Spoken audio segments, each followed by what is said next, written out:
good morning. Here we are. Another week just about in the books, huh? Man. Hope you're doing well. Hope you are ready for a good weekend of just whatever you got going on, right? Weekends are always fun, hopefully, anyway. But I'm glad to be here with you. Hope you're doing okay. And thank you for taking time to hang out and just be part of our whether it's the live breakfast club or whenever you get to jump in. I am grateful that you did that and made the time, right?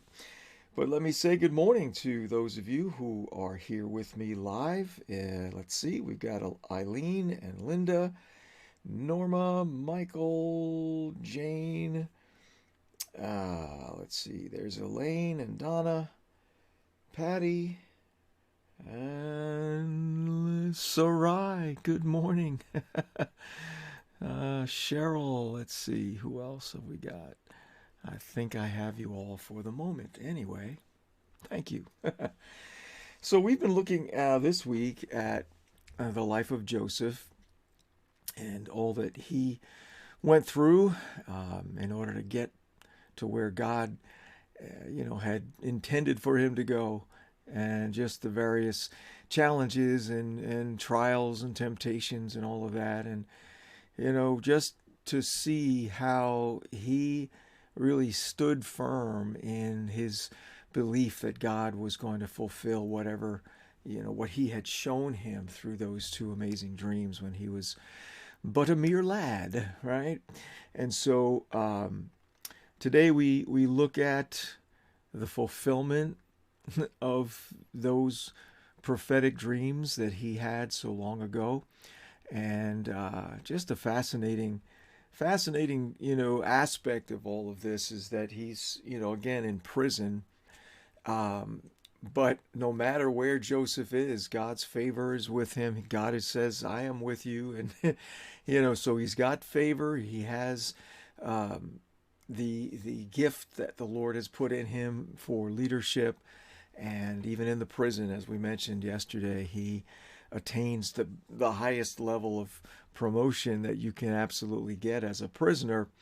And so, in the process of this, he interprets the dreams of two of his fellow prisoners, one of which was the baker, the other was the chief cupbearer, and both of the interpretations came to pass.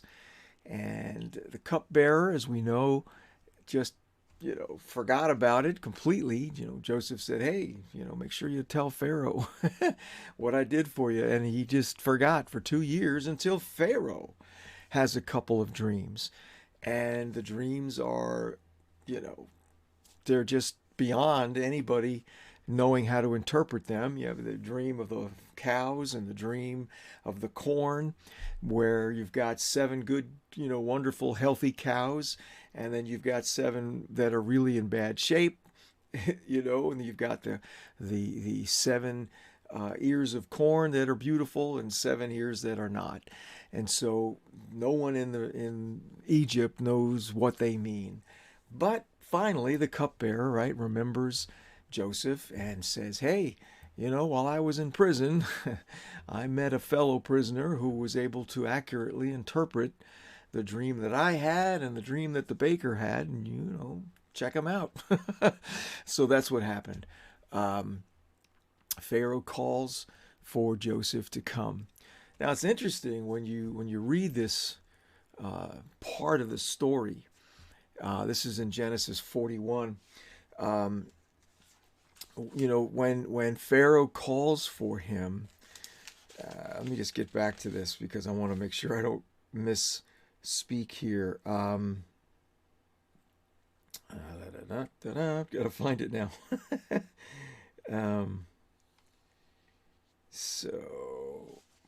Nope, yeah, I'm in chapter 40. That's why I can't find it.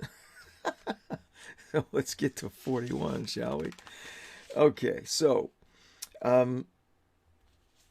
why can't I look? I got the 2 pages are stuck together. I mean, what the heck?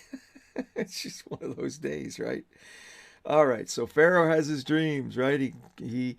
So yeah, here we are, verse 14, Genesis 41:14. Pharaoh sent and called for Joseph, and they hurriedly brought him out of the dungeon. And when he had shaved himself and changed his clothes, he came to Pharaoh.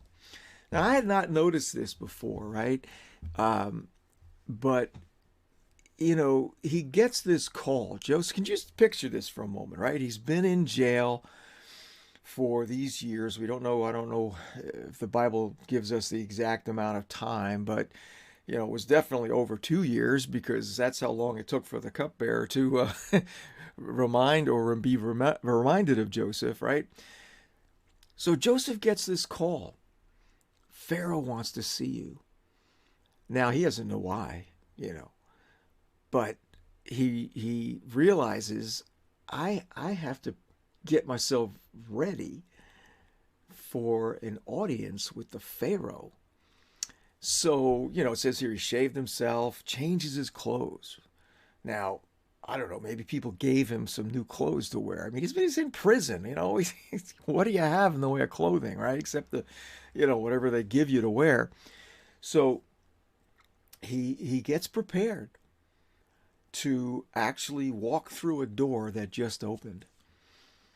And, I'm sure on some level there was some kind of fear and trepidation about this, because this is Pharaoh. I mean, he could have been thinking, oh my gosh, what does this mean? Am I, if I reach the end of the road here, is Pharaoh going to basically say, you're done, you get executed at high noon today or whatever? It's just a lot of uncertainty, I'm sure, that Joseph was feeling. Now, he nonetheless prepares himself, gets himself ready to be able to meet with Pharaoh. And so I feel like the Lord is just wanting us to understand that these opportunities that he presents to us will require us to be ready, to be prepared, and if we need some last minute preparation, that's okay. But when that door opens, are we actually going to go through? Are we actually going to step through the door that God has opened for us? Or because let's be honest, very few of us will be put in a situation where we have no choice. Joseph had no choice but to walk through that door, right? He had to go and meet with Pharaoh because, well, that's Pharaoh, and you don't say no to Pharaoh. But for us, when a door of opportunity opens, the Lord is saying, I want you to be ready. And if you have to get ready, additionally, or, do that last minute preparation, that's okay. But this door has opened. Walk through. Walk through the open door, right? He opens doors. He's the one, right, that opens doors that no one can shut, closes doors that no one can open. And I love that. That, to me, that's hitting the easy button. Lord, I'm wanting to follow you here, but I'm not quite sure. So, Lord, I'm asking you to open a door. And when you open that door, I will walk through. I will walk through. And so that's, fascinating little side note that, I hadn't really thought much about until this morning. It's like, yeah, Joseph had to get himself ready in order for this opportunity to play out. And however it would play out, I'm sure he had no clue what was going to happen. So Pharaoh tells him the dreams, and Joseph, this is now where are we here? So he tells them the dreams and says, interpret it. When you hear the dream, you can. I've heard it said of you that when you hear a dream, you can interpret it, right? So Joseph, of course, says, "It is not in me. God will give Pharaoh a favorable answer."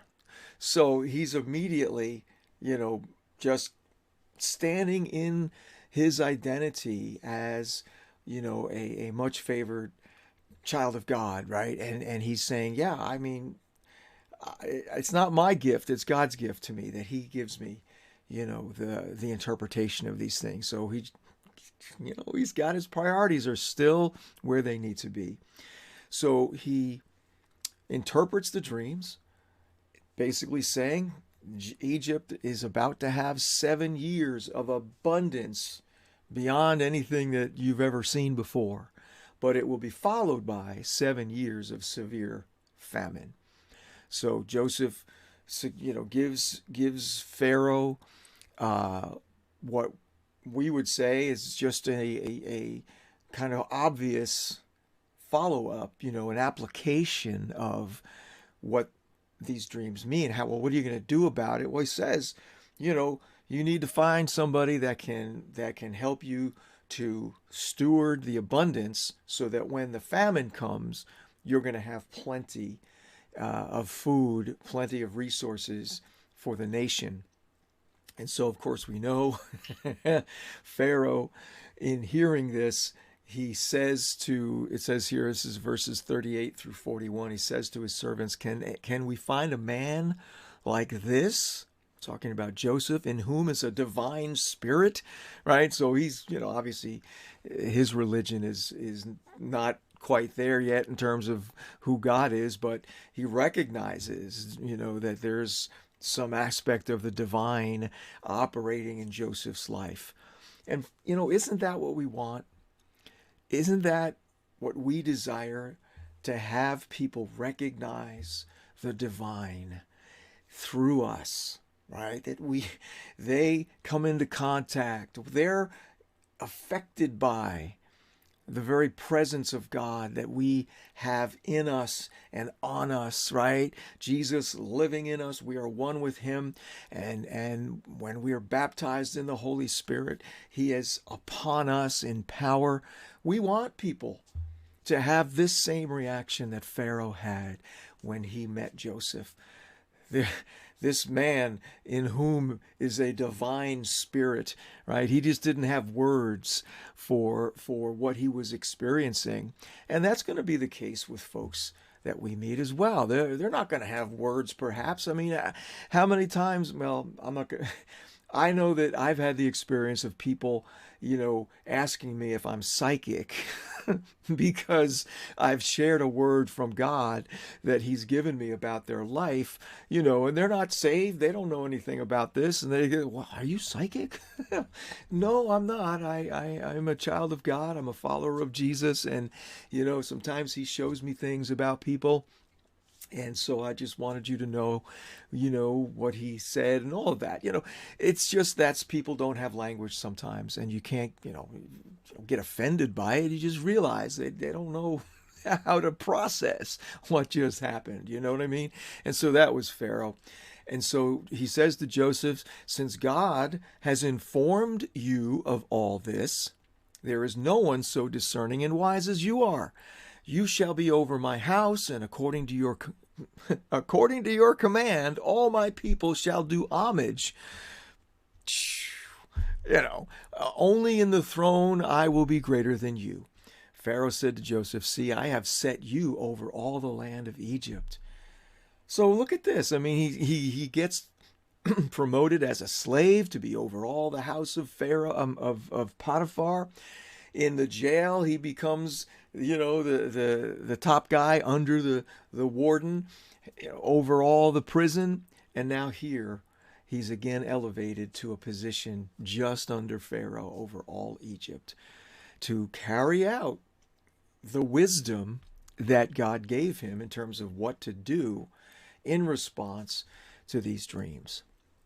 So here's Joseph now fulfilling that dream, those dreams, that destiny that God had created him for. But of course, we know that's not the end of the story. Joseph is very successful in all of this. He's doing well. And when the famine hits, it affects Canaan. And so now his family, this is now 7 years later, his family is suffering. And so his father sends his 11 brothers. Well, actually, yeah, his 11 brothers, because Benjamin, the youngest, stays home. So they're sent to Egypt to buy food. And in all of that, Oh my gosh. You really need to take some time and read these final chapters in the book of Genesis because it's just so fascinating to see what Joseph does to, I'm going to say, a little bit of payback for what his brothers did to him in selling him into slavery, right? He plays with them. Oh my God, and not in a good way. He really messes with them. He interrogates them, well, who are you? You're spies. You're coming into here to spy out the land, and they're like, oh, no, no. So he interrogates them about their father and the family, and he finds out that there's another son, there's another brother, that he's obviously never met. He's the youngest, right? So he sends them back home, with the provisions, but he puts the money back in the bags, so I mean, all these different things. And so long story short, um, he so toys with them, basically, you know, causing them to experience the fact that he is this high level official in Egypt, and they still don't know who it is. They still haven't recognized him, right? It's not till they come back with Benjamin, because they says, if you don't bring him back, you know, forget about it. You all gonna be put in jail and whatever. So they reluctantly, let me do that. They reluctantly convince Jacob to let Benjamin come back, and just all this. You got to read it. It's just drama ensued. Okay, but when he finally reveals himself to them, right? This is in chapter 45. Chapter 45, yeah. So, um, verse 4, it says, Joseph said to his brothers, please come closer to me. And they came closer, and he says, I am your brother Joseph, whom you sold into Egypt. And now do not be grieved or angry with yourselves because you sold me here. For God sent me before you to preserve life. For the famine has been in the land these 2 years, and there are still 5 years in which there will be neither plowing nor harvesting. And God sent me before you to preserve for you a remnant in the earth and to keep you alive by a great deliverance. Now, therefore, it was not you who sent me here, but God, and God has made me a father to Pharaoh. You see that? God has made me a father to Pharaoh and Lord of all his household and ruler over all the land of Egypt. So now he wants to have Jacob come with the whole family so that they can be provided for. But look at this. He reveals himself and basically sets in place the full explanation that God had shown him. Yeah, they were stupid and they sold you into slavery, but all of that was part of the plan, part of the process that led to Joseph finally being able to fulfill his destiny.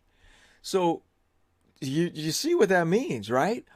Many times, how do we get upset and even angry because of the difficulties that we've been through in life, And does God want us to go through all of that?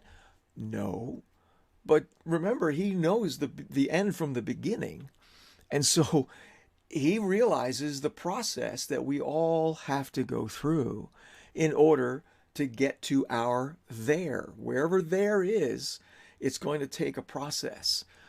And while it might not be pleasant, it might not be fun, the process that we each need individually is necessary.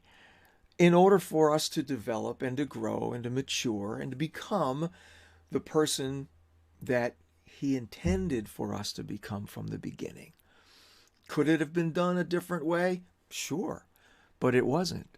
It was done the way it had to be done, just based on what we experienced in life, who we are, what happened, which all of which God knew, right? God knew from the beginning, from the moment he gave the dreams. Well, he knew it way before that, of course. He knew it from before time began. But the point is, he knew what Joseph would have to go through in order to get to his there, right? And he knows what we'll have to go through as well. And as Joseph says, there's a plan, there's a purpose. And he fully recognized that God had sent him to Egypt, to Potiphar, and then, sadly into jail for those years. But in both those instances, he excelled. And at the right time, the door opened. And he was able to fulfill his destiny. And so I think that for us, right, we have to be of the same attitude towards the circumstances that we have in life. Whatever they may be, we have authority to excel in them in the midst of the circumstances in some way. I don't know what that looks like. I would never, dare to define what it looks like for you, because I don't, that's not my job. You and the Lord in your walk, he's the one that wants to show us what's possible in the midst of our process. And, ultimately, if we don't see his hand in the midst of our process, we'll basically give up and walk away, because it'll just be, well, why should I continue to believe God for a better future, because all I'm experiencing is the total opposite, right? He makes this final statement when they bring the family, everyone, from Canaan into Egypt, right? They meet with Joseph again. And this is in Genesis 50, starting in verse 18. He says, his brothers came and fell down before him and said, behold, we are your servants. In other words, they're now saying, we don't deserve to live as free men, just make us servants. Kind of like the prodigal, right? But Joseph says to them, do not be afraid, for am I in God's place? In other words, it's not my job to punish you. I'm sure he's thinking you've already been punished enough because of, realizing what you've done and how it, it all played out. But this is what he says.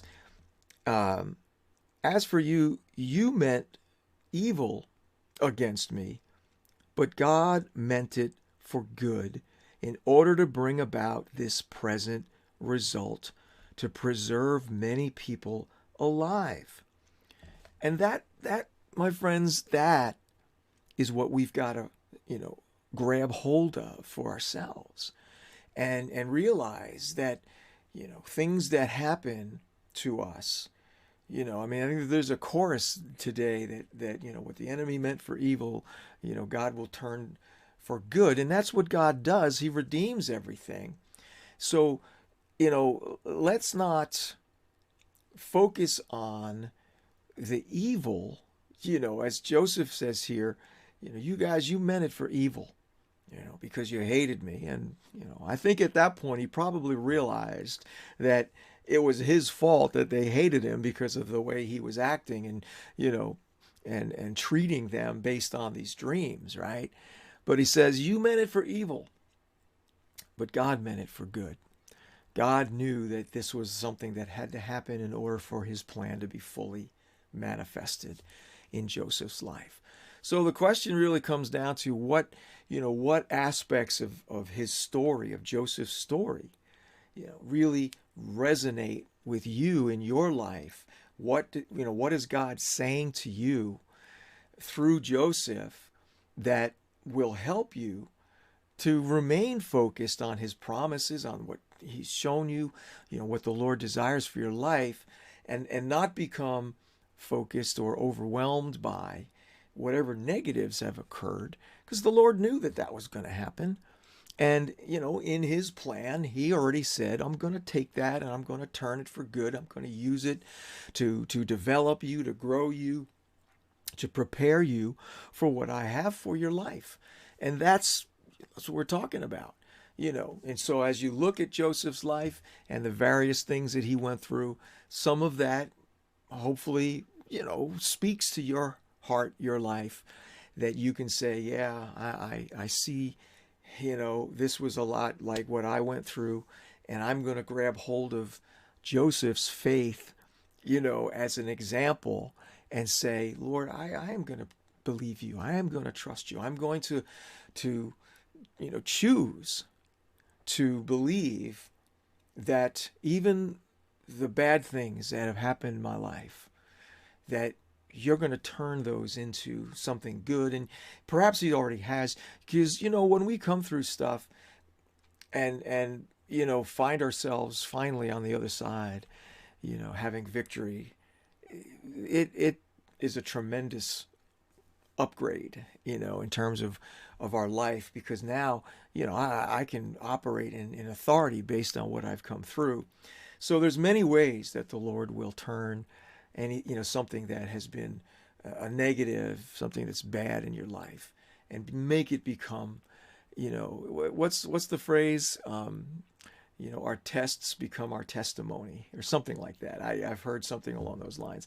And so be encouraged, just as he did for Joseph, that's what God is doing for each one of us.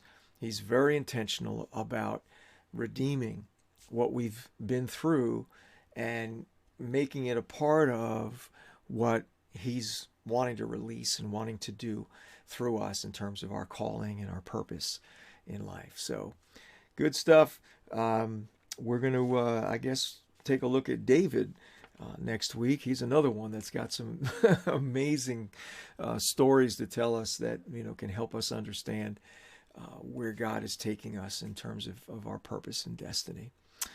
Yep, takes our mess and makes it a message. Yep, that's for sure.